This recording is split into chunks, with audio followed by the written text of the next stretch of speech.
Okay, good morning. Welcome to AwesomeMath128. AwesomeMath128. Today we are in the review section on percents. Yep. And we're learning about, we're just doing some review problems. And we did this problem today with some slightly different numbers. Yep. And we learned a little bit from it. And so I'm just going to have you repeat it, but with some different numbers. A coffee maker shows 27 cups of coffee left. When it's 36% full. Yeah. Now, do you think 27 cups of coffee is enough to make it through the day? Or do we have a crisis here when it's only 27 cups remaining? Probably a crisis. Yeah, probably a crisis is right. And not 27 cups of coffee. Not enough. Okay? Question is, how many cups does the coffee maker hold when it's full, I guess? Okay, so what are we gonna do here? We had a couple different ways of solving this. We can kind of make the equation here. It's 27 over x. This is the cups. We want to see how many cups it's full, and then so we get 36 over 100. So these are our starting numbers, and then this is when it's full. And we don't know how many cups there are when it's full. Okay, so what does 27 over x represent? 27 over x represents the number of cups you have, and we're trying to find x. Okay, and what does 36 over 100 represent? That represents the number. It represents how full it is. Okay.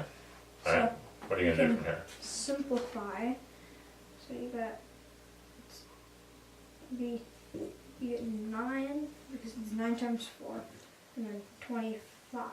Okay. So you get 9 over 25. And then, we want to get the x to the top.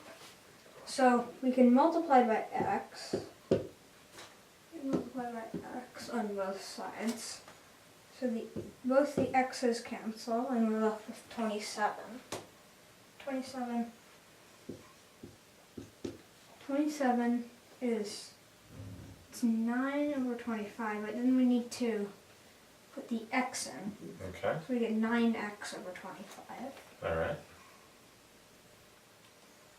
So we can divide. Well, we want to get to something equals x. So let's divide by 9. We get 3 is x over 25. Then we can multiply by 25, so we get 75 is x. 75 is x. Yep. Very good. So this in this way of solving the problem, you set up two fractions that were equal to each other. Yep. The first fraction was the number of cups, 27, Yep. where we had now over the cups when it was full, Yeah. is 36%, because it said that 27 cups was 36%. And that helped us, by looking at these two fractions that were equal to each other, that helped us get to a point where we said there were 75 cups when it was full. Yeah. Now, 36% full, is that more than a third or less than a third full? It's a little more than a third. Okay, so when I multiply 27 by 3, should I get more than 75 or less than 75? Well, you should get more than 75. Okay, and what is 27 times 3? It is 81. 81, which is a little bit more than 75, so that's good news. But we also had a different way of solving this problem. You had a different way of solving this problem at first. Do you remember Well, wait, we're going to do it on a different film. Do you remember how it went? I think so. Okay, let's see if you can remember. We're just going to do it on a different film. Okay? Yep.